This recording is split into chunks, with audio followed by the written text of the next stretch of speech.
안녕하십니까. 허경환 목사입니다. 오늘은 모세를 중심으로 하는 이야기를 하도록 하겠습니다. 그러면 먼저 우리가 그 모세 시대의 그런 그 지도를 통해서 한번 상황을 살펴본다면, 여기가 홍해고, 요거의 아카바만입니다. 지금 현재로 왔을 때. 그리고 여기가 이스라엘 민족이 종살이했던 애굽이고, 또 이스라엘 민족의 그러한 그 가나안 땅이란 곳이 바로 이 요단강을 중심으로 하는 갈릴리와 밑에는 사해, 이것이 바로 이 가나안 땅. 이걸 중심으로 해서 이제 모세가 활동했던 영역이고, 또 모세의 중심한 섭리가 펼쳐지게 된다 하는 사실을 먼저 말씀을 드리겠습니다. 자, 그래서 오늘은 지난 아브라함 가정을 중심한 복귀 섭리를 이어서 제2장 모세와 예수님을 중심한 복귀 섭리에 대해서 말씀을 드리도록 하겠습니다. 먼저 이 모세와 예수님을 중심해서 이루시고자 하는 하나님의 구원 섭리의 목적이 뭐냐? 그것은 바로 사탄을 굴복시켜 나가는 그런 하나의 섭리다 하는 얘기입니다. 결론적으로 말씀드려요. 그러기 위해서는 먼저 우리가 창조 본연의 세계에 대해서 이해를 해야 됩니다. 자, 하나님께서는 형상대로 그런 아담과 헤아를 창조하셨습니다. 그리고 그 아담과 헤아에게 하나님은 생육하고 번식하여 만물을 주관하라고 축복을 해 주셨어요. 따라서 그 아담과 헤아는 하나님의 말씀대로 바로 말씀의 완성실체가 되어야 되는 거죠. 개성완성하여서 바로 이제 완성, 즉 하나님과 일체의 심정적 일체가 되면, 그때 비로소 이 아담과 헤아는 하나님의 쌍수의 축복 속에서 이렇게 가정을 이름으로 말미암아 사회, 국가, 세계가 이루어진, 이것이 바로 하나님이 형상대로 창조된 인간을 중심한 창조 본연의 세계입니다. 그런데 인간의 타락으로 말미암아 결국 타락이란 것은 그 천사의 거짓된 사랑의 유혹에 의해서 결국 이런 타락함으로 말미암아 사탄 마귀의 혈통을 갖게 되고 사탄 마귀의 자식이 되어버렸다. 그런 하나의 그 인간의 모습, 그러한 세계가 바로 이러한 세계다. 즉 아담과 에가 선의 부모가 되어서 선의 자녀를 번식해야 되는데 악한 부모가 되어서 악한 자녀를 번식했다. 그렇기 때문에 오늘 이 땅 위에 살고 있는 모든 인류는 사탄 마귀의 자식, 즉 타락한 아담과 헤와의 후손이기 때문에 마귀의 자식이다. 그래서 요한복음 8장 44절에 뱀누라 독새의 새끼들아 너희가 어찌 지옥의 심판을 피하겠느냐 하신 말씀도 바로 우리 자신이 타락한 마귀의 후손임을 증명해 주는 내용이다. 그리고 이 세계는 요한복음 12장 30절에 사탄은 세상의 임금이고 그리고 신이다 하신 말씀처럼 이 사탄이가 치리하는 세계된 이런 세계를 하나님은 구원하시기 위해서 구원 섭리를 펼치시나 이에요. 그 구원 섭리의 목적은 뭐냐?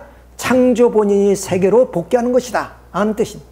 자, 그러면 이런 구원 섭리를 하기 위해서는 지금까지 타락으로 인해서 사탄이가 우리를 지배하고 주관해왔기 때문에 이 사탄을 분립시켜서 우리 인간이 스스로 사탄을 자연 굴복시키지 않으면 안 된다는 거예요. 즉 사탄을 굴복시키는데 자연 굴복시켜야 된다 하는 전제가 되어 있습니다. 예를 들어서 아모스 3장 7절에 보면 그 주 여호와 하나님께서는 자기의 비밀을 그 종 선지자에게 보이지 아니하고서는 결코 행하심이 없느니라 하신 그 말씀 뭐라? 반드시 이렇게 사탄 굴복 노정을 통해서 하나님은 선지자를 세워서 결국 사탄 굴복의 그러한 하나의 전형 노정을 보여주었다는 거예요. 그러니까 하나님께서 아무런 준비도 없이 그렇게 이렇게 구원 섭리를 하시는 것이 아니라 선지자들을 통해서 바로 이렇게 사탄 굴복의 내용을 보여주시고 있다 그런다. 그러나 우리 타락한 인간으로서는 이런 성서의 내용을 하나님의 섭리를 완전히 알지 못하기 때문에 결국 이 성서의 선지자의 생애와 기록이 되어 있지만 그 선지자들의 생애가 어떤 삶을 살았는지 또 어떤 목적으로 쓰여졌는지 그것을 우리가 알지 못했던 겁니다. 그러나 선지자의 생애는 하나의 그 자신의 어떤 생애의 기록 이전에 바로 이렇게 사탄을 굴복시키는 하나님의 구원 섭리의 내용이 바로 그 선지자의 생애를 통해서 나타나고 있다. 이렇게 우리가 볼 수가 있습니다. 자, 그래서 이 사탄의 굴복을 시키는데 어떤 자연 굴복을 시키는 것이고, 그 자연 굴복을 시키는 과정에서 이미 말씀드린 것처럼 이런 야곱이라는 그런 선지자를 통해서 결국 사탄을 굴복시켜 나왔고, 더 나아가서는 모세를 통해서 굴복시켜 나왔습니다. 그래서 이 사탄에 굴복시키던 야곱의 노정, 이 노정을 우리는 상징 노정이지만은 그러나 이것이 인류 최초의 이 사탄의 지배를 받던 우리 인간이 결국에 이 사탄을 굴복시키는 그런 대표적 인물이 바로 야곱이다 하는 거예요. 자, 이런 야곱의 그런 상징 노정을 통해서 모세가 형상적으로 사탄을 굴복시켜 나왔던 것이고, 이런 그 모세의 형상적 노정을 실체적으로 사탄을 굴복시켜 나가야 될 분이 누구냐? 그분이 바로 예수님이시다는 거예요. 자, 그렇기 때문에 예수님은 이 야곱과 모세의 사탄 굴복의 본복의 노정을 통해서 실체적으로 걸어가게 되고, 그것이 이스라엘 민족과 그리고 전 타락한 인간이 걸어갈 노정이 됐다. 따라서 이 타락한 인간이 사탄을 굴복시켜 나가는 하나의 노정을 하나 전형적으로 세운 사람이 누구냐? 그분이 야곱이라는 거예요. 그렇기 때문에 창세기에 보면은 그 야곱에 대한 얘기가 50장이 되는데 25장에서부터 50장까지 뭐냐면 창세기 전반을 야곱의 얘기로 장식되어 있는 이유가 뭐냐? 인류 역사상 최초로 사탄을 굴복시킨 그러한 인물이기 때문에 그 야곱이 비록 상징적 노정이지만 그것이 사탄 굴복의 전형 노정, 즉 본복의 노정이 됐다는 거예요. 그 본복의 노정을 통해서 모세가 사탄을 굴복시켜 나갔고, 예수님도 그 사탄을 실체적으로 굴복시켜 나가게 되는 것이고, 그리고 타락한 인간들도 바로 이 야곱의 노정을 통해서 사탄을 굴복시켜 나가게 되면 승리하게 되는 것이다 하는 것을 우리가 여기서 알 수가 있는 것입니다. 자, 그래서 결국에 이 하나님의 복귀 섭리는 사탄을 굴복시켜 나온 노정인데, 그 사탄을 굴복시킨 그 본복의 노정을 건 사람이 누구냐? 그분이 바로 야곱이다. 이 야곱의 이번은 전형 노정을 통해서 모세가 걸었고 예수님이 걸어가야 되며, 그리고 또한 타락한 인간이 걸어가야 될 하나의 노정이 되는 것이다. 이러므로써 결국 인간은 사탄의 그런 주황권에서 완전히 해방이 되어지는 것이다. 이런 하나의 인간이, 타락한 인간이 그러면 이 사탄의 굴레에서 해방되는 하나의 과정이, 이런 과정을 거쳐서 하나님은 미리 아모스 3장 7절의 말씀처럼 바로 선지자를 통해서 우리에게 보여줬지만, 우리 타락한 인간들은 그런 하나님의 섭리의 무지 때문에 그것을 알지 못했다 하는 것을 우리가 알아야 되겠습니다. 자, 그 다음 이제 예수님이 전형 노정으로 야곱 노정과 모세 노정을 세우신 이유가 뭐냐? 결국 복귀 섭리의 목적을 성취하는 것은 뭐냐? 그것은 사탄을 자연 굴복시키는 겁니다. 그래서 주관하는 거예요. 원래 우리 인간은 천사까지 주관하게 되어 있잖아요. 근데 천사가 타락해요 사탄이가 되어서 우리를 주관하기 때문에 그 사탄을 완력이나 무력으로 굴복시키는 것이 아니라 사랑으로 자연 굴복시켜서 우리가 사탄을 주관하는 입장에 서야만이 승리할 수 있다는 거예요. 자, 그러면 이러한 인간이 사탄을 자연 굴복시키기 위해서는 어떻게 하나님은 섭리했냐? 이미 예시한 것처럼 바로 예수님을 보내서 이 예수님이 사탄을 굴복시킴으로 인해서 우리는 그 예수님의 그 사랑과 은총에 의해서 우리도 어떤 사탄을 굴복시킬 수가 있는 것인데, 하나님 앞에도 굴복하지 않았던 사탄이가 바로 예수님 앞에 굴복할 리가 없다는 거예요. 그렇기 때문에 하나님께서는 바로 이렇게 사탄을 굴복시키기 위해서 미리 야곱을 세워서 야곱으로 하여금 바로 사탄을 굴복시키는 상징 노정을 걷게 하셨다. 이렇게 해서 야곱의 이런 사탄 굴복의 하나의 노정은 결국 본복의 노정, 전형 노정이 되었기 때문에 이 노정을 본보기로 해서 모세가 민족적으로 사탄을 굴복시키는 형상 노정을 걷게 되었고, 그러해서 이 모세의 로정을 통해서 예수님이 결국 사탄을 실체적으로 굴복시켜 나오게 된 것이다.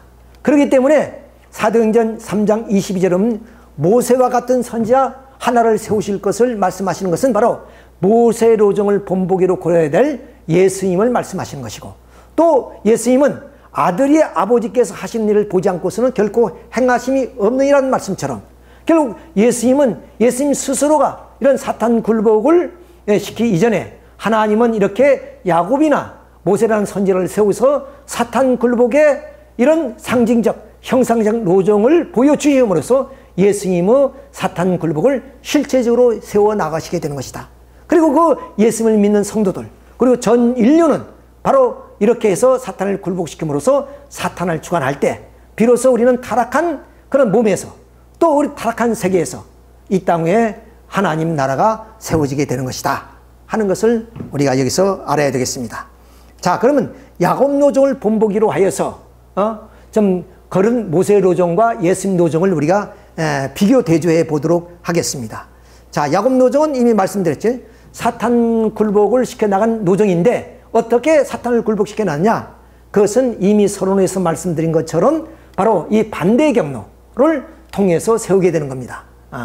자, 그렇기 때문에 이 아담과 헤아가 하나님이 따먹지 말라는 그런 선악과를 생명을 걸고 지켜야만 했습니다. 즉 천사의 어떤 유혹이 오더라도 이건 생명의 문제이기 때문에 그것은 바로 좀 생사를 가름하는 그런 입장에서 지켜야 되는데, 결국에 아담과 헤아가 결국 선악과를 따먹고 죽음으로 말미암아 이것을 탕감복귀하기 위해서 야곱은 비록 상징적으로 그러면 아담과 헤아가 지키지 못한 그것을 어떻게 하냐, 바로 약복강에서 사탄을 표징하는 그런 천사와 싸우면서 결국 환도뼈가 부러지는 그런 그 지경에 있더라도 결국에 결코 용서치 않고 결국 끝내 승리를 거둔 그것은 뭐냐, 이 아담과 헤아가 이루가지 못한 그런 하나의 승리를 이룬 것이다 이렇게 볼 수가 있고, 또 이 로정을 본보기란 모세는 결국에 하나님이 그 모세를 죽이려 하는 그때 그의 처 십보라가 할 일을 함으로 알마 그런 시련에서 극복할 수 있었던 것이고, 예수님도 결국에 광야에 나가서 사탄의 시험을 받아서 그런 생사를 걸어놓고 시험에서 승리하심으로 알마 이 아담과 헤아가 이 생사의 가름길에서 믿음을 잊어버리고 타락했던 것을 이러한 하나의 선지자들은 모두가 승리를 거두게 되는 것을 우리가 여기서 볼 수 있습니다. 그리고 인간이 영과 즉 천사의 타락으로 인해서 영과 육으로 타락했기 때문에 결국에 이 복귀로 사탄이 침범한 것을 되돌리기 위해서는 어떻게 했냐, 결국에 이 육과 영을 상징하는 떡과 팥죽으로 결국 야곱은 장자의 기업을 살 수 있었던 것이고, 또 모세는 이 만나와 메추를 먹여줌으로 인해서 이스라엘 민족을 하여금 하나님께 감사와 그리고 민족 의식을 고취시켜 나가게 됐던 것입니다. 그리고 예수님은 내 피와 살을 먹지 않고서 너에게 생명이 없느니라는 말씀처럼 이렇게 예수님이 피와 살을 통해서 인류를 구원하고자 하셨다 하는 것은 인간의 영과 육으로 타락했기 때문에 그렇다. 결국 이 야곱은 결국에 좀 축복받은 사람이기 때문에 결국 40일 동안 방부제를 발라서 비록 사체이지만 사탄을 분립했다는, 마찬가지로 모세도 결국에 좀 선지자로서의 그럼 누부산에서 죽었지만 결국 사탄의 사체를 놓고 사탄과 싸웠다는 얘기가 있습니다. 그리고 예수님도 십자가에 돌아가신 이후에 사체의 문제가 되어 있는 것은 모두가 이런 하나의 탕감복귀를 위한 하나의 기다. 그리고 이 아담과 헤아가 성장기간인 소생기, 장성기, 완성기 3단계를 거쳐서 완성해야 되는데 그만 성장기간에 타락하고 말았습니다. 그러니까 이것을 탕감복귀해서 야곱은 라반을 속여 나오는 3일 기간이 있었고, 모세는 결국 바로를 속여 나오는 3일 기간이 있었고, 예수님도 결국 3일 기간을 지어서 부활에 승리하게 됩니다.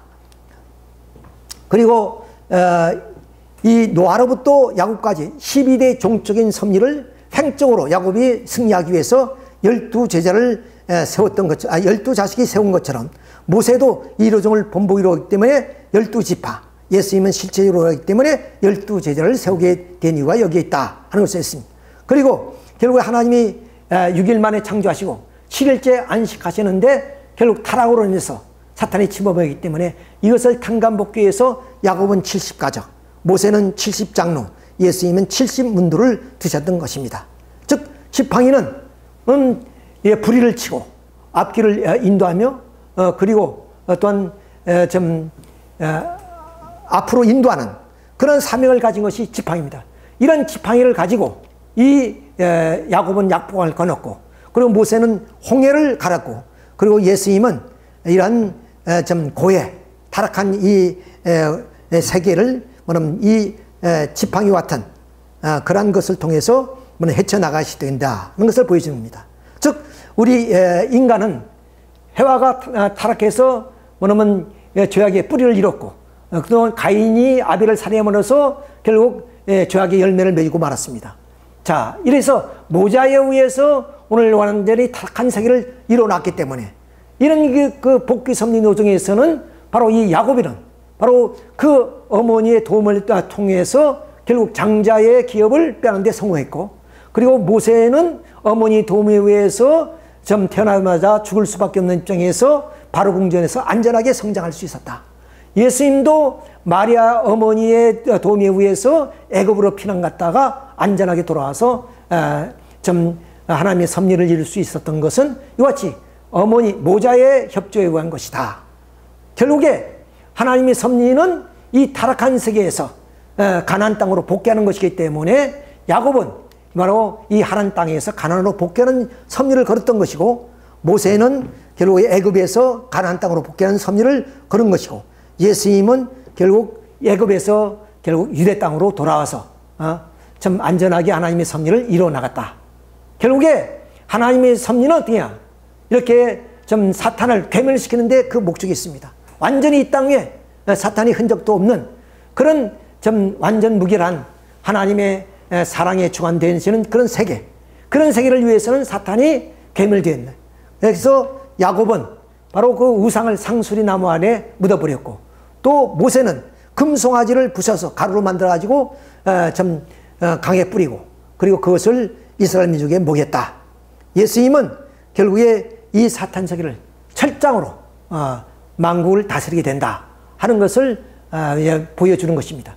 이렇게 해서 이 야곱과 노정을 본보기로 해서 모세와 예수님이 이러한 노정을 건 이유가 바로 여기에 있다는 것을 우리가 여기서 알 수가 있습니다. 자, 그러면 이제 모세를 중심한 복귀 섭리를 먼저 말씀드리고, 다음 시간에 예수님을 중심한 복귀 섭리에 대한 말씀을 드리도록 하겠습니다. 자, 모세를 중심한 복귀 섭리의 개관입니다. 모세는 바로 아브라함이 세운 메시아를 위한 기대 후에 400년 만에 세워진 선지자입니다. 그러면 이 아브라함이 메시아를 위한 기대를 세웠기 때문에 모세는 메시아를 위한 기대를 세우지 않아도 되는가 하는 얘기입니다. 그렇지 않습니다. 왜냐하면 하나님의 섭리를 보면 반드시 중심인물이 달아질 때는 그 중심인물이 반드시 메시아를 위한 기대를 세워야 된다는 것입니다. 자, 그래서 아브라함에서부터 모세로 중심인물이 바꿔졌기 때문에 모세를 중심해서 믿음의 기대를 세워야 된다. 메시아를 위한 기대를 세워야 된다 하는 얘기입니다. 두 번째는 그 범위가 아브라함의 메시아를 위한 기대는 가정적 기대입니다. 근데 이제는 모세 때는 민족으로 확대됐기 때문에 민족적 메시아를 위한 기대를 세워야 되기 때문에 모세도 역시 메시아를 위한 기대를 세워야 된다 하는 하나의 좀 논리가 되겠습니다. 자, 그러면 이 모세가 이런 그 믿음의 기대를 세우고, 그 다음 실체의 기대를 세워서 메시아를 위한 기대를 세우게 되면, 바로 첫째, 믿음의 기대를 세우기 위해서는 중심인물이 세워지게 되고, 그 중심인물이 하나님의 뜻에 합당한 조건물을 세움으로써 일정한 기간을 통해서 하나님 앞에 바치게 될 때 믿음의 기대가 세워지게 되는 것이고, 그 믿음의 기대가 세워진 기대 후에 결국 그 중심인물은 아벨 입장에 세워서 가인 입장에 있는 존재가 타락성을 벗기 위한 탕감 조건을 세우게 되면 실체의 기대가 세워짐으로써 메시아를 위한 민족적 기대가 세워져서 이 기대 위에 예수님이 오시게 된다 하는 얘기가 되는 겁니다. 자, 그러면 이제 실제적으로 이 모세를 중심해서 믿음의 기대를 어떻게 세워 나오게 되는가 하는 내용을 우리가 한번 살펴보도록 하겠습니다. 자, 이 모세를 중심한 믿음의 기대를 세우는데 먼저 그 중심 인물은 말할 것 없이 모세가 되겠습니다. 자, 그러면 이 모세는 지금까지 좀 아담 가정에서나 노아 가정에서나 아브라함 가정과 다른 그런 하나의 입장이 있다는 것을 먼저 말씀을 드립니다. 왜 그러냐면 이 모세는 하나님 대신 신으로 세우셨다 하는 얘기입니다. 출애굽기 4장 16절에 보면 선지자 아론 앞에 신이 되게 하셨다 그랬고, 그리고 출애굽기 7장 1절에 보면은 바로 앞에 신이 되게 하셨다 그랬습니다. 그러니까 하나님 대신 지금 모세가 그 바로 앞에 세워지게 됐다 그 말입니다. 또 이스라엘 민족 앞에 세워지게 됐다 그런 뜻입니다. 두 번째로서는 바로 예수님의 모의자로 세우셨다. 마침 그 세례요한이 예수님의 앞길을 곱게 위해서 그 모의자의 그런 입장에 있듯이 결국에 이 모세는 예수님의 그 로종을 형상적으로 미리 개척하고 보여주는 입장에 있기 때문에 예수님의 모의자라는 겁니다. 그래서 그 모세의 그런 그 생애는 예수님의 생애와 닮은 이유가 뭐냐? 그것은 예수님의 모의자이기 때문에 그렇다. 자, 그래서 모세나 예수님이 탄생과 성장 과정, 결국 탄생하자마자 모세나 예수님도 죽을 수밖에 없는 입장에서 결국 어머니 도움으로 인해서 살아났고, 또한 이 모세는 바로 궁정에 들어서 안전하게 성장하지 않습니까? 그리고 그들이 죽음도 그렇습니다. 모세나 예수님이 죽은 후에 사체를 놓고 문제가 됐던 것, 이런 것들을 보게 될 때 모세는 예수님의 모의자로서 하나님이 미리 세우셨다 하는 것을 우리가 여기서 알 수가 있는 겁니다. 자, 그런데 이 모세 시대는 어떠냐? 물론 조건물이 과거 아담이나 노아나 아브라함 가정에선 상징 언제를 드리는데, 이제는 모세 때는 하나님 말씀을 중심하고 40일 사탄 분립기대 위에 서게 되면 바로 이 조건물이 되는 겁니다. 그것은 왜 그러냐 하면은 이미 모세는 이 상징 언제에 의한 섭리가 완료한 기대 위에 있다. 즉 복귀 기대 섭리 시대에는 바로 이 상징 언제로 섭리를 해왔습니다. 상징 언제를 뜻맞게 드리면 믿음의 기대가 세워졌단 말이죠. 자, 그런데 이제 이 모세 때는 이런 상징 언제를 드리는 복귀 기대 섭리 시대가 아니고 실제적으로 하나님의 복귀 섭리를 할 수 있는 시대에 들어왔기 때문에 이런 상징 언제가 섭리가 완료한 기대 위에 섰기 때문에 하나님 말씀을 중심하고 서게 되면 결국에 그 조건물이 되는 것이다 하는 말씀입니다. 따라서 물론 아담이 타락한 이후에 선지자들이 책임을 다하지 못해서 그것이 사탄 주관권이 연장되어 나왔기 때문에 모든 섭리의 중심 인물들은 바로 이런 사탄 분립 노정을 거래하면 됐어요. 그래서 노아는 40일 홍수 심판, 아브라함은 400년 탄광 기한 후에 세워졌고, 노아 이후에 또 이스라엘 민족도 400년 탄광 기간을 거친 다음에 선민으로 부름을 받습니다. 이렇게 사탄 분립 노정을 긋기 위해서 어떻게 하냐? 40일 사탄 분립 기대를 하나님 말씀을 중심하고 서게 되면 이 모세는 믿음의 기대를 세우게 된다 하는 말씀을 우리가 드릴 수가 있습니다. 자, 그러면 실제 기대는 또 어떻게 세우게 되느냐? 자, 실제 기대를 세운 데는 역시 이렇게 믿음의 기대를 이렇게 세운 기대 위에 그러면 실제 기대가 세워지는데, 이때 이 믿음의 기대의 중심이 버린 모세는 이미 말씀드린 것처럼 하나님의 대신 입장이요, 그리고 또한 예수님의 모의자 입장입니다. 자, 그러니까 이 말은 무슨 말이냐? 이 모세는 결국 하나님 대신 입장이기 때문에 이스라엘 민족 앞에 부모와 같은 입장이다. 부모와 같은 입장. 왜? 그럼 모세가 하나님 대신 그 이스라엘 민족 앞에 있기 때문에 그것은 이스라엘 민족 하면은 부모 같은 입장이다 그 말입니다. 자, 이런 부모 입장에서 뭐냐면 하나님 말씀을 중심하고 40일 사탄 분립 기대를 세우게 되면 믿음의 기대를 이제 세우게 된다고 말씀을 드렸습니다. 자, 이런 기대 위에 뭐냐 실제 기대를 세운 데는 이제 이 모세가 이런 자녀의 입장에서 자녀 입장에서 아벨의 입장을 취하게 되면은 가인 입장에는 이스라엘 민족이 타락성을 벗는 탕감 조건을 민족적으로 세우게 되면 메시아를 위한 기대를 세우게 된다. 그러니까 이 모세는 바로 이제 마침 아벨이 아담이 상징 헌제를 드릴 수 없기 때문에 아버지 대신 아벨이 상징 헌제를 드림으로 해서 결국 아담 대신 믿음의 기대를 세우게 되고, 그로 인해서 실체 헌제의 중심 인물이 되듯이 이 모세는 결국에 부모 입장에서 믿음의 기대를 세운 터에 자녀 입장에서 실제 헌제의 중심 인물이 되어서 이 실제 헌제가 뜻맞게 드리게 되면 메시아를 위한 기대가 세워지게 되고, 그 이후에 바로 그리스도가 오시게 된다 하는 것을 여기서 알 수 있습니다. 근데 여기서 그러면 이 그리스도가 오는 것, 즉 메시아가 오는 것은 하나님이 언제 보느냐는 것이 아니라 바로 이 메시아를 위한 기대를, 즉 민족적 기대를 언제 세우느냐에 뭐냐면 되어지는 하나의 문제다, 이렇게 봐야 됩니다. 우리는 많은 그 기독교 역사를 통해서 보면, 또 이스라엘 민족사를 보면 메시아를 학수고대해야 하는데, 그 메시아를 그 하나님이 역사를 통해서 뭐냐면 그 민족이 원하는데 보내지 못한 것은 뭐냐? 바로 이런 메시아를 보내기 위한 그런 민족적 기대가 세우지 않았기 때문에 그렇게 예수님이 오지 못했다 하는 그 얘기가 되겠습니다. 자, 그래서 메시아가 언제 오느냐는 문제는 바로 언제 뭐냐면 그 메시아를 위한 민족적 기대를 세워지느냐에 따라서 결정된 문제라고 말씀을 드릴 수가 있는 겁니다. 자, 그래서 이제 모세 생애를 보게 되면 결국에 그 모세를 통해서 민족적 가난 복귀 로정이 그러면 3차에 걸쳐서 이루어지게 됩니다. 자, 그래서 지금부터는 1차, 2차, 3차에 나누어서 자세하게 말씀을 드리도록 하겠습니다. 자, 그럼 제1차 민족적 가난 복귀 로정을 위해서 하나님은 이제 뭐냐면 이 야곱의 혈통적인 후손 모세를 세우게 됩니다. 이 모세는 어디냐? 바로 이 민족적으로 400년의 민족이 사탄 분립한 기대 후에 세워진 분이에요. 그런데 이러한 그 모세가 이러한 하나의 민족적 가난 복귀 로정을 위한 하나의 중심 인물이 되기 위해서는 그 개체 자신이 하나의 복귀 로정을 걸어야 돼요. 자, 그것을 우리가 자세하게 한번 살펴보도록 하겠습니다.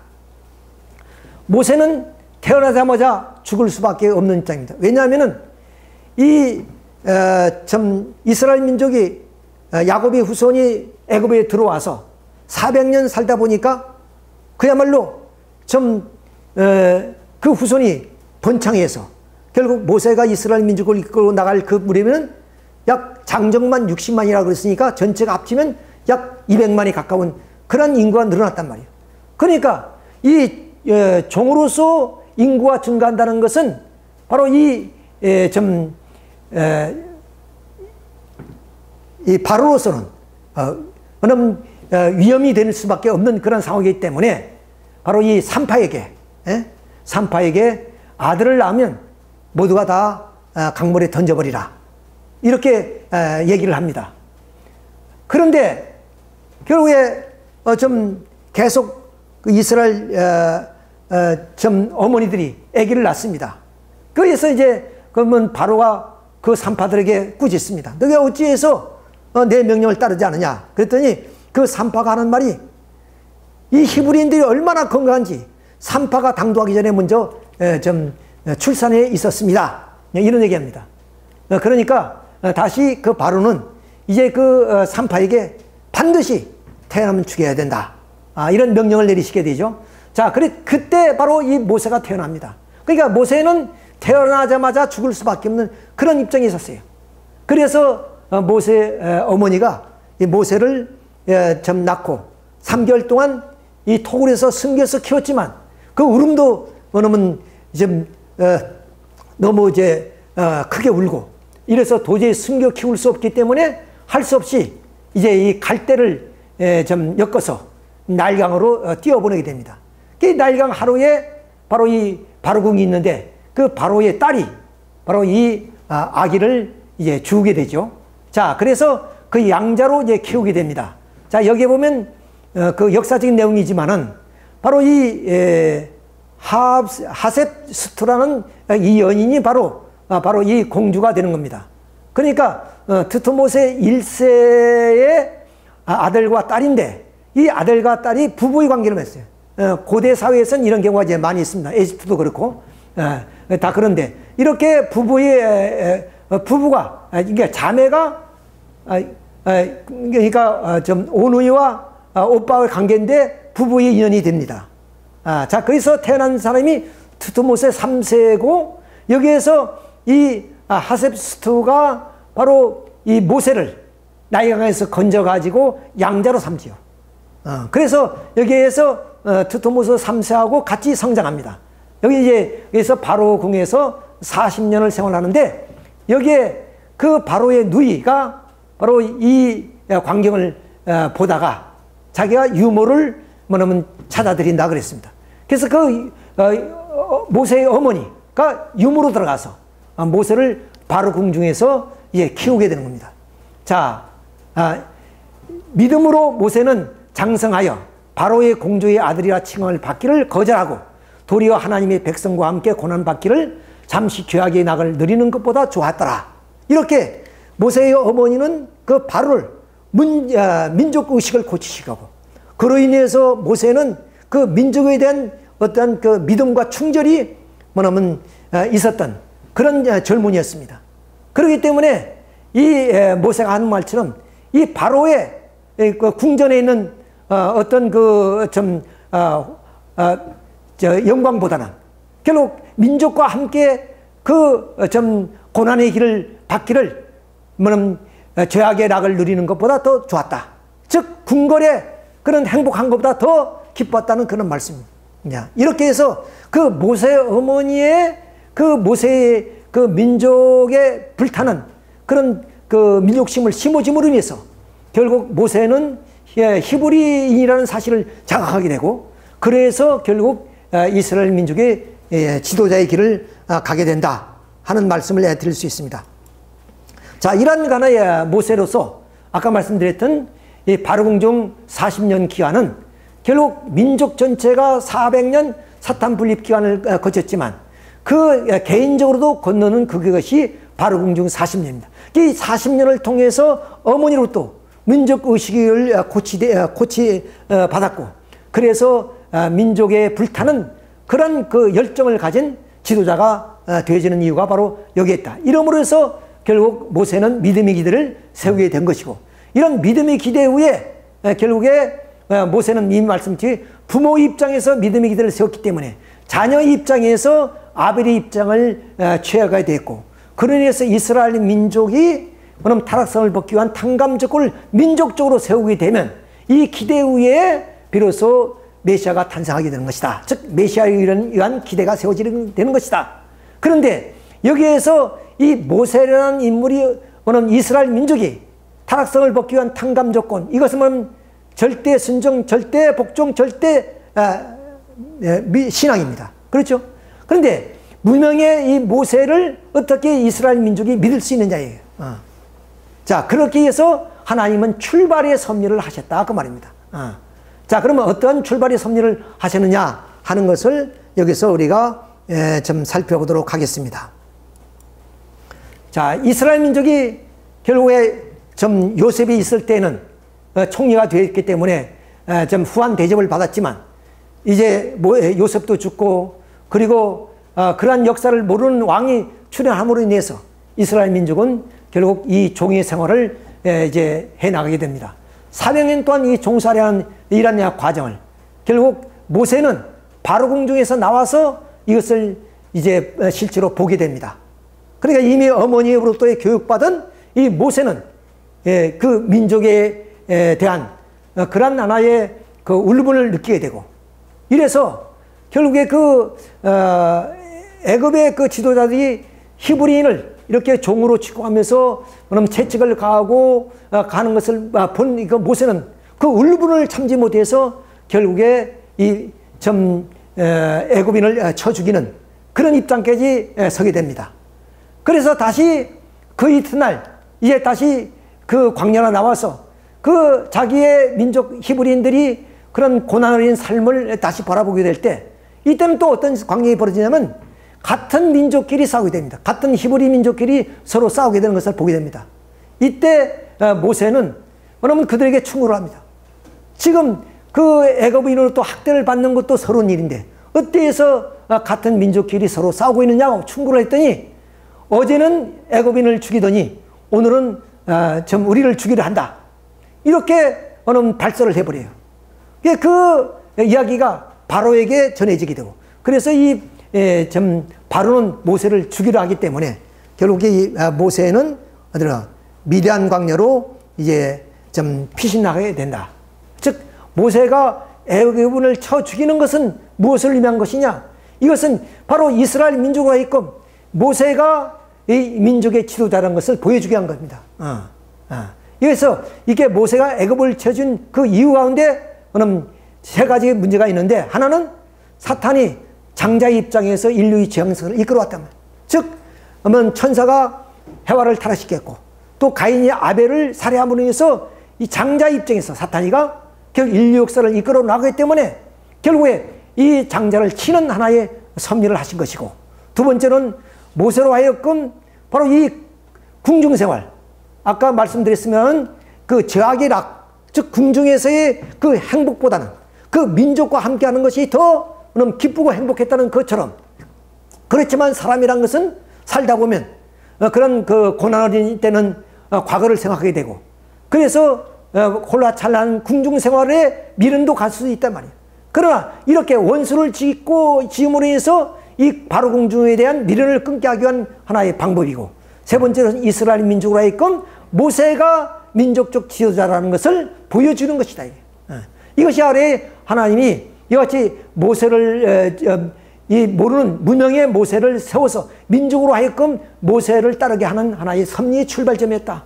그것이 바로 모세가 애굽인을 치는 하나의 역사였다는 것을 우리가 알 수가 있습니다.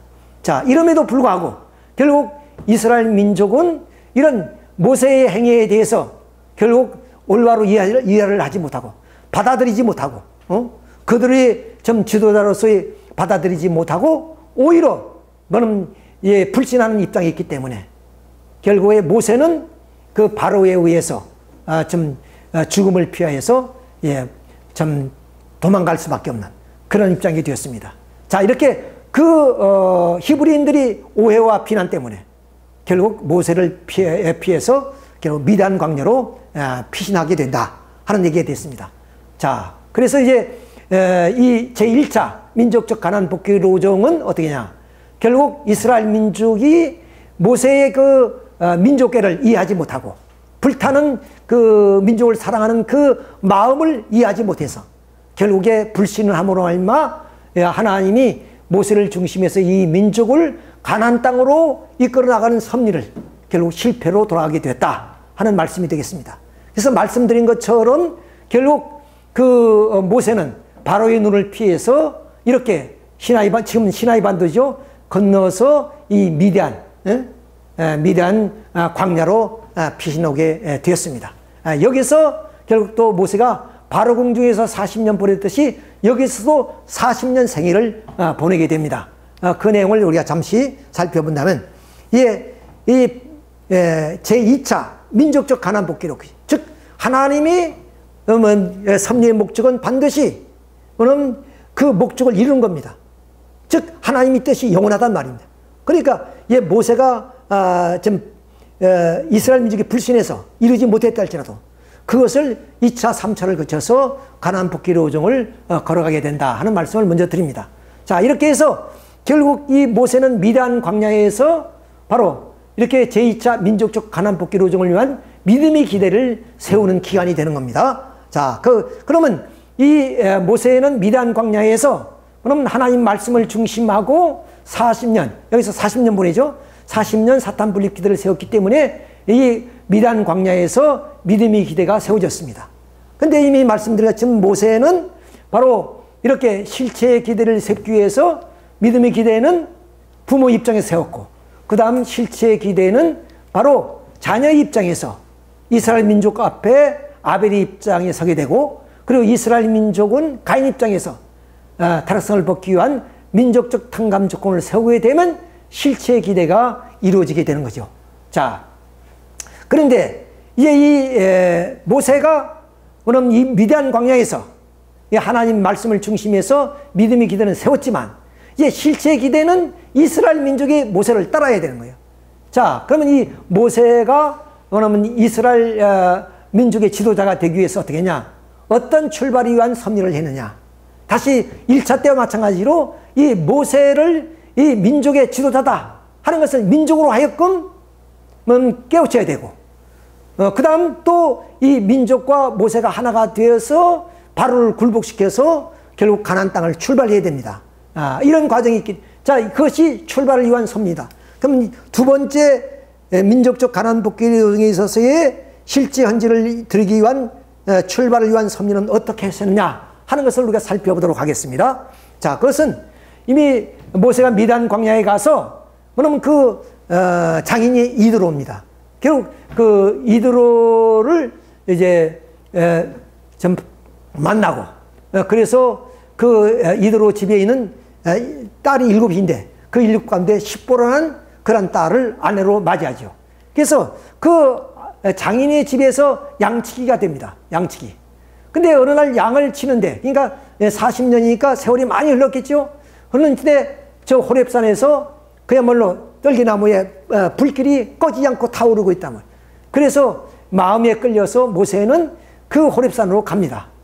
그랬더니 뭐냐면 하나님의 음성이 들려요. 모세야, 모세야, 거기는 거룩한 땅이니 결국에 신을 벗어라, 가까이 오지 말라, 이런 말씀을 이제 하시는 겁니다. 자, 그러면서 하나님이 이 모세에게 하시는 말씀이, 나는 너의 조상 아브라함이 하나님, 이삭의 하나님, 야곱이 하나님이다. 그 여호와께서 말씀하시기를 애굽에 있는 내 백성의 고통을 정령이 보고, 또 그들이 부르짖음을 내가 듣고 그 근심을 알고, 아름답고 광대한 땅, 그리고 좀 적과 거리는 땅, 헷족속, 휘족속, 여부족 지방으로 이들을 인도하게 하겠다, 이런 말씀하시는 거예요. 다시 말씀드리면 결국 그 떨기나무 앞에서 뭐냐면 그 두려움에 쩔려있던 그 모세에게 여호와 하나님께서 나타나서 나는 너희 조상 아브라함이 하나님, 이삭이 하나님, 야곱이 하나님이다. 이제 너로 인해서 결국 애굽에 있는 내 백성의 고통을 내가 보았고, 또한 그것을 직접 내가 들었으니까 너로 인해서 결국에 그들을 적과 거리는 가나안 땅, 헷족속, 희족속, 여부족의 지방에 이르게 하겠다 하는 약속을 하시는 겁니다. 그래서 결국에 뭐냐, 모세에게 하시는 말씀이 이제 너로 바로에 보내서 그들이 학대도 내가 보았고, 또한 그들이 애굽인을 학대하는 것도 내가 봤으니 너로 인해서 이스라엘 민족을 가나안 땅에서 인도하게 내겠다, 이런 말씀하시는 거예요. 그러니까 이 모세가 얼마나 좀 1차 때 바로궁중에서 쫓겨나서 이제 좀 피해서 이렇게 살고 있는데, 이제 다시 바로궁까지 가라고 그러니까 얼마나 좀 떨리는 이야기가 되겠습니까? 자, 그래서 이 모세는 하나님께 묻습니다. 모세가 하나님에게 아뢰되 내가 이스라엘 자손에게 가서 이르기를 너희 조상 하나님이 나를 너희에게 보냈다 하면 그들이 내게 용기를 묻기를 그의 이름이 무엇이냐 하리니 내가 무엇이라고 그들에게 이 말을 하리까, 이렇게 했더니 하나님이 모세에게 이르시되 나는 스스로 있는 자니까, 또 이르시되 너는 이스라엘 자손에게 이같이 이르기를 스스로 있는 자가 나를 너희에게 보냈다. 스스로 있는 자가 나를 너희들에게 보내서 너로 하여금 결국에 이 종살이하는 이 땅에서 너희들을 해방시키려 한다, 이런 겁니다. 근데 말씀드린 것처럼 이런 무명의 그런 모세가 이 이스라엘 민족이 자기들이 지도자라고 인정하기까지는 지금도 멀었단 말이죠. 자, 그러니까 이 하나님이, 여호와 하나님이 모세에게 너 가지고 있는 것이 뭐냐? 그 지팡이에요, 지팡이. 이 지팡이를 던지라. 그러니 뱀이 됩니다. 그 뱀의 꼬리를 잡으라니까 또 지팡이 됩니다. 또 손을 품에 품으라 했더니 문둥이 돼요. 그리고 또 그 품을 다시 한번 품으니까 깨끗하게 났습니다.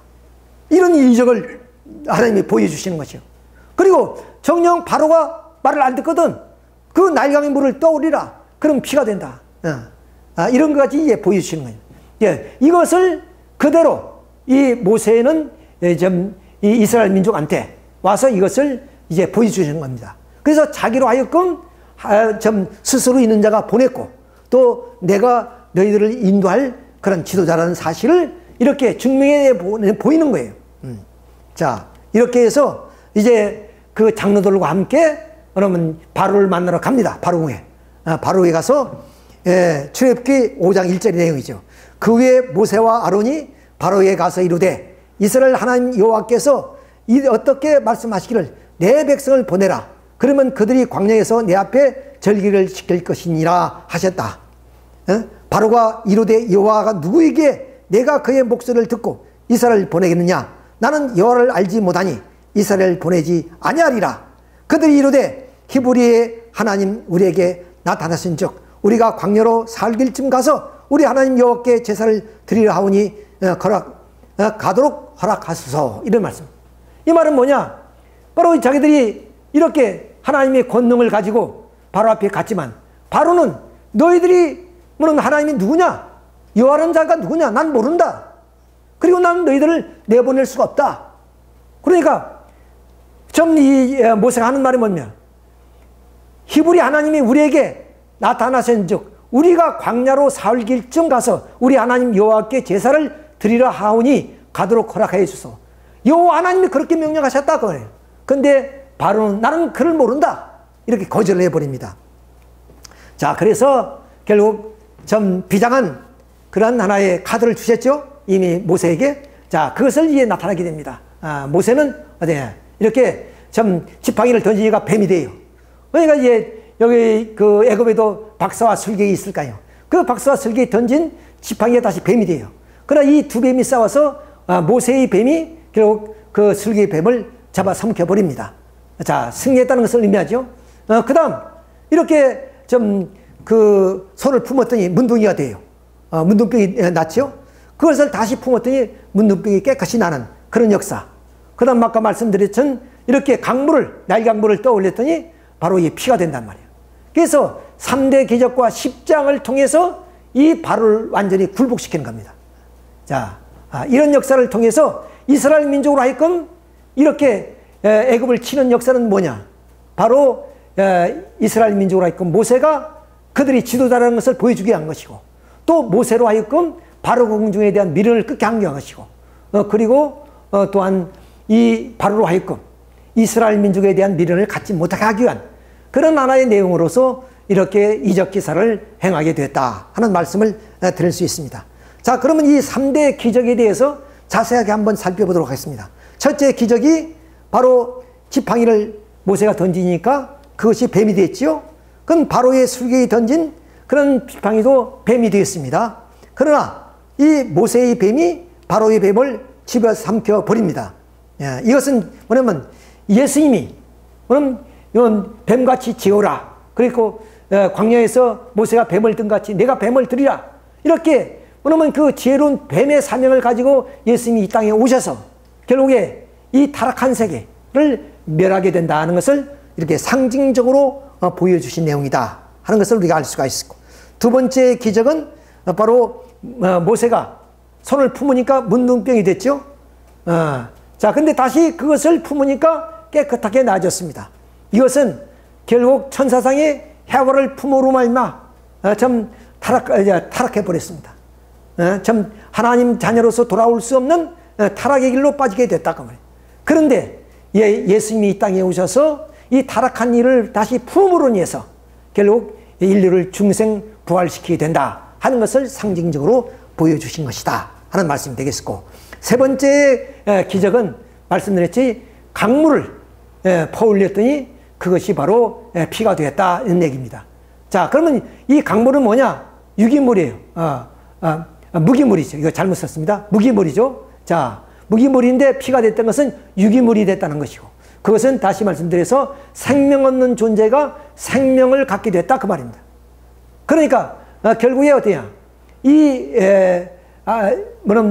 예수님이 이 땅에 오시는 모든 타락한 인간이 부활 중생을 통해서 결국에 생명 없는 존재들이 그 부활로 말미암아 하나님의 사랑에 의해서 생명을 갖게 된다 하는 것을 보여주시는 하나의 참 기적적인 내용이다 하는 것을 우리가 여기서 알 수 있습니다.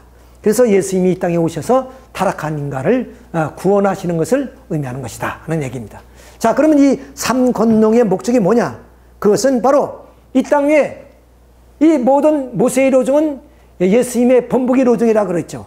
그러니까 예수님이 성신이 이 땅에 오셔서 결국에 참부모로서 인류를 중생시켜서 이 땅 위에 창조 본연의 사회기들을 복귀하고자 하는데 이 3대 기적과 십장의 목적이 있다.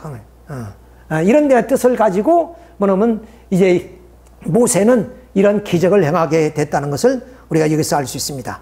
자, 십장은 뭐 많기 때문에 자세하게 말씀드릴 수 없고, 피해 재앙, 그렇죠? 뭐 개구리들이 나오고, 그 다음 뭐 독총, 파리 뭐 이런 것이 나오고, 그 다음 마지막에 제일 마지막에 좀 가축이나 그리고 왕궁의 자녀나 모든 가정의 장자가 뭐냐면 죽어가는 그런 하나의 이 재앙이 오게 되는 겁니다.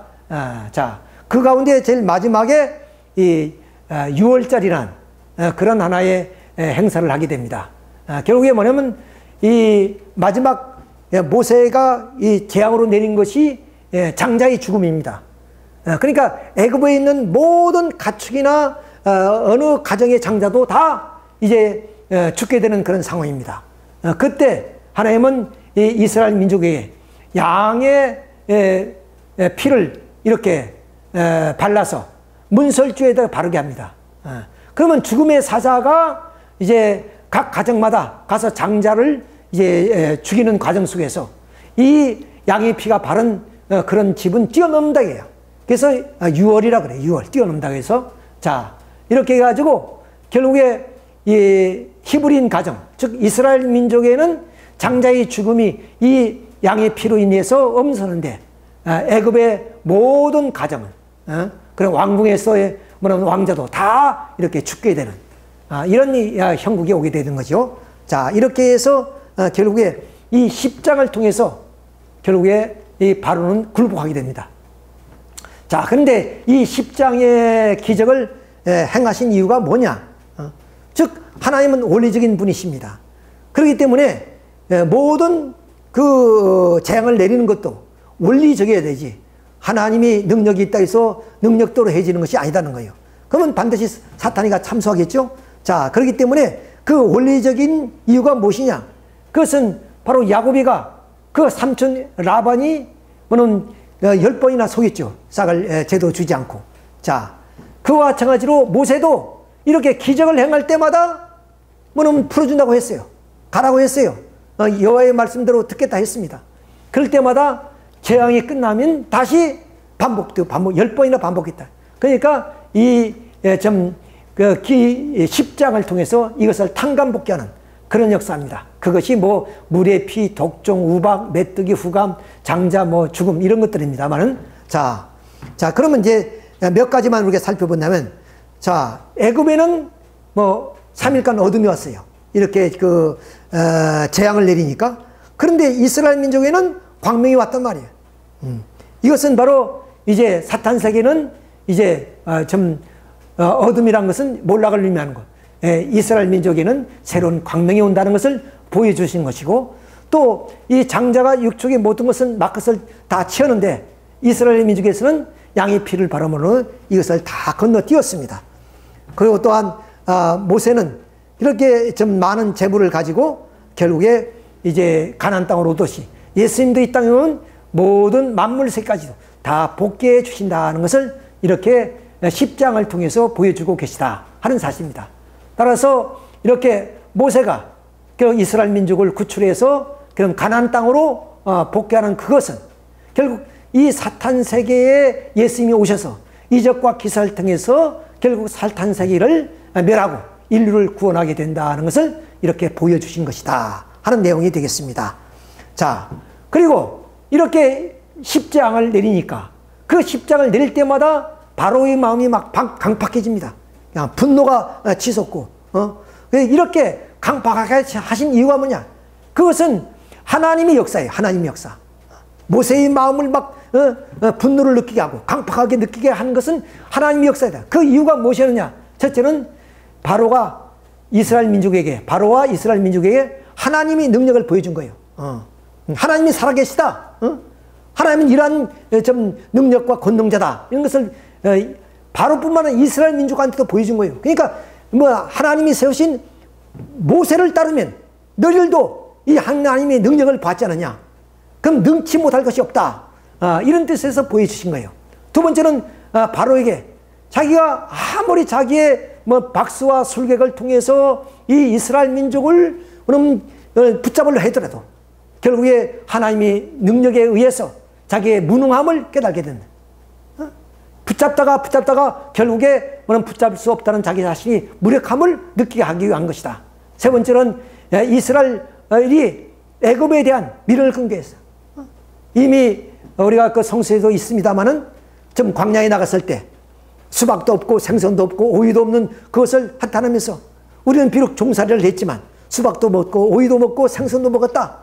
이렇게 종살이에 된 종의 근성, 그것을 그리워할 수도 있단 말이에요. 그러니까 그것을 앞서 아예 차단시키기 위해서 이렇게 바로로 하여금 끝까지 이스라엘 민족을 붙잡게 함으로 말미암아 이스라엘 민족으로 하여금 분노를 사게 해주는 그런 하나의 하신 이유가 하나님의 역사였다 하는 것을 우리가 여기서 아셔야 되겠습니다. 자, 그리고 이제 그 모세가 앞선 얘기입니다만은 하나님 말씀을 듣고 이제는 이스라엘 민족 앞에 나와서 이스라엘 민족에게 내가 하나님의 여호와 하나님의 보내신 자다. 이것을 말씀드리기 위해서 이제 오는 과정 속에 하나님이 이 모세를 치려고 그러잖아요. 자, 이렇게 모세를 치려고 하는 겁니다. 그 전에 이 모세는 이 말을 잘 못해. 더듬어요. 그렇기 때문에 내가 말 주변이 없기 때문에 말을 잘할 수 있는 대변자를 보내달라니까 그의 형인 아론을 세웁니다. 그리고 미리암을 세웁니다. 이것은 장차 예수님이 오실 때도 하나님 앞에 아론과 미리암 같은 그런 예수님과 성신이 오시게 된다는 것을 보여주신 것입니다. 그리고 아까 말씀드린 것처럼 이렇게 하나님이 모세에게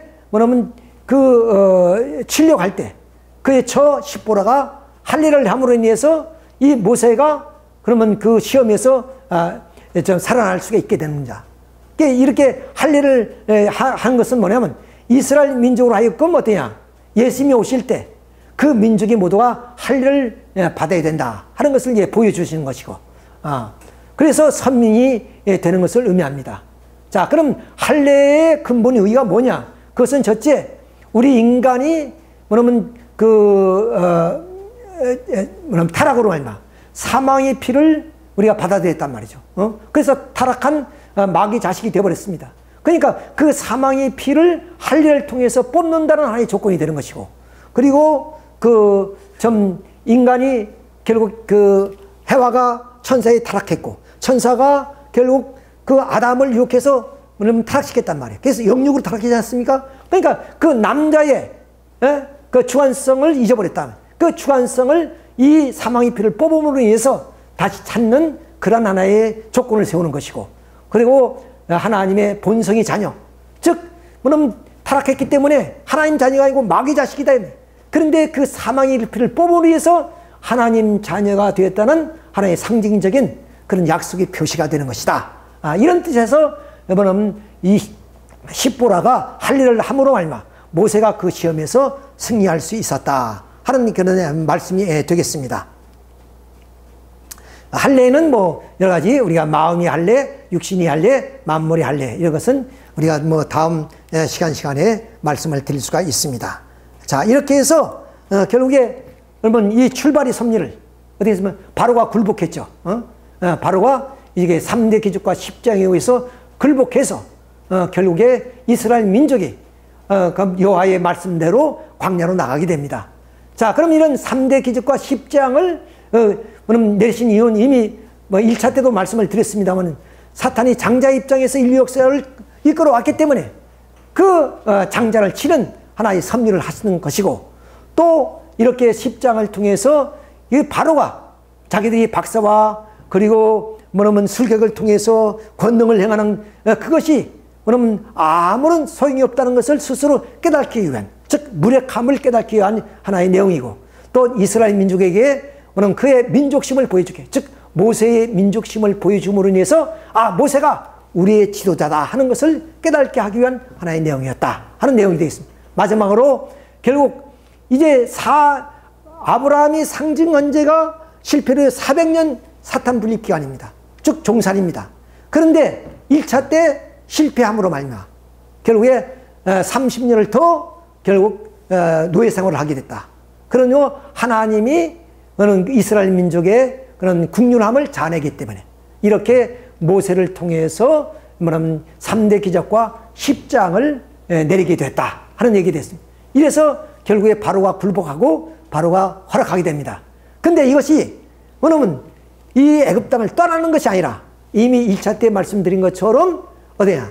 1차 때 아니고 2차 때 그 모세가 바로에 가서 하신 말씀처럼 우리 여호와 하나님께서 제사를 드리려 하는데 3일쯤 나가서 제사를 지내고 오겠습니다. 그러니까 3일 동안 허락받은 거예요. 3일 동안. 자, 이렇게 해서 결국 이스라엘 민족이 뭐냐면 이 출애굽을 하게 되는 그런 하나의 내용이 되겠죠. 자, 이때 어떻게냐? 이 모세가 우리들이 민족의 지도자다. 왜? 바로 이 출발의 섭리를 통해서 모세의 이적과 기사, 이 3대 기적과 10장을 통해서 이스라엘 민족도 그를 모세로 믿고 따르게 됐습니다. 이로 인해서 타락성을 받는 탕감적으로 세웠기 때문에 모세를 따르게 되었습니다. 그런데 이 순간으로 이스라엘 민족이 모세를 믿었다고 해서 이 실체가 다 이루어지는 것이 아니다. 바로 이스라엘 민족은 변함없는 마음을 가지고 결국 그 지도로 세우는 모세를 어디냐? 가나안 땅에 들어갈 때까지 그럼 따르고 그러면 순종 굴복해야 됩니다. 그런 하나의 숙제가 남아졌다 하는 것을 우리가 먼저 알고 그러면 우리가 이 섭리를 다시 살펴보도록 하겠습니다. 자, 그래서 말씀드린 것처럼 이렇게 좀 바로가 승낙을 하죠. 그래서 사흘길쯤 가서 제사를 지내겠다. 그러니까 이 바로가 하노니 너희 여호와 하나님께도 제사를 지낼 뿐 아니라 나를 위해서도 기도해달라 그럽니다. 나를 위해서도 기도해달라. 자, 이렇게 해서 이제 출발의 섭리를 합니다. 그래서 이제 이스라엘 민족 앞에는 여호와 하나님이 뭐냐면 금부치 같은 거 이런 걸 다 구입해 놓으라고 합니다. 그래서 그런 것들을 다 준비해 가지고 이제는 이제 제사하러 간다라고 핑계를 지고 이제 떠나는 거예요. 근데 사흘길쯤 갔는데 뭐냐면 길이 없잖아요. 그러니까 방향도 모르잖아요. 자, 그래서 하나님은 이렇게 낮에는 불기둥으로, 좀 구름 기둥으로, 밤에는 불기둥으로 인도해 주는 거야. 쭉 인도해 주는 거야. 이래서 이 길 없는 그런 광야를 헤쳐나가게 됩니다. 근데 이 3일쯤 지나도 안 돌아와요. 바로가 속았구나. 이놈들이 애굽을 탈출하는구나. 이걸 이제 늦게 알게 됩니다. 그래서 이 바로는 이제 병거를 몰고 그러면 쫓아가죠. 쫓아갑니다. 자, 이렇게 해서 결국에 이 노정입니다. 좀 람셉을 떠나가지고 숫곳에 이루어서 여기서 결국 결론가 된 내용입니다만은 이 홍해를 건너서 시나이 반도를 이 신광야 또 시내 광야를 거쳐서 결국에 이제 가는 하나의 노정. 이것이 바로 우리가 21세기에 뭐라 엑스도스입니다. 엑스도스 탈출이죠. 이런 하나의 섭리를 펼쳐 나오셨다는 것을 알 수 있습니다. 자, 그래서 이제 홍해를 맞닥뜨리게 됩니다. 숫곳에 이르러서 숫곳에서 이제 낮에는 구름 기둥으로 밤에는 불 기둥으로 인도하면서 이제는 그 홍해까지 인도가 되죠. 근데 앞에는 홍해요, 뒤에는 뭐는 바로 병참이 이제 추격해 옵니다. 지태양난에 놓이게 되죠. 이때 또 이스라엘 민족은 불쌍합니다. 우리가 가만히 있으면 그래도 수박도 먹고 오이도 먹고 생선도 먹으면서 종살이를 할 망정 편할 텐데 왜 모세가 우리를 이끌고 와서 이렇게 바다에 수상시키려 하느냐, 이런 원망을 합니다. 그때 이제 하나님께 기도했던 모세는 하나님이 너 손에 잡은 것이 뭐냐? 지팡이를 차라. 그래서 이 지팡이를 침으로 해서 이 바다 홍해가 육지처럼 갈라져 가지고 이렇게 건너게 됩니다. 이게 다 건널 쯤에 좀 바로의 병참들이 추격해 오지요. 그때 그들은 바다가 다시 이렇게 합해지 모르면서 다 수장돼 버리고 이스라엘 민족만이 무사히 애굽을 탈출해서 이 홍해를 건너서 이런 광야로 들어오게 됩니다. 광야로 들어와서 자 이렇게 오늘 노예 생활에서 이제는 자유의 몸, 그런 좀 노예 40년의 광야 400년의 생활을 이제는 떨쳐버리게 됐다 하는 얘기가 되겠습니다. 자 이것이 이제 앞으로 이스라엘 민족이 광야 40년의 노정을 걸어가야 될 하나의 내용들을 이제 예시해주고 있습니다. 자 오늘은 여기까지 말씀을 드리고 이제 다음 시간에는 이 모세를 중심으로 복귀 섭리의 좀 두 번째 강자로서 이후에 전개되는 그런 하나의 가나안 복귀 노정을 말씀을 드리도록 하면서 오늘 말씀을 이것으로 마치도록 하겠습니다. 여러분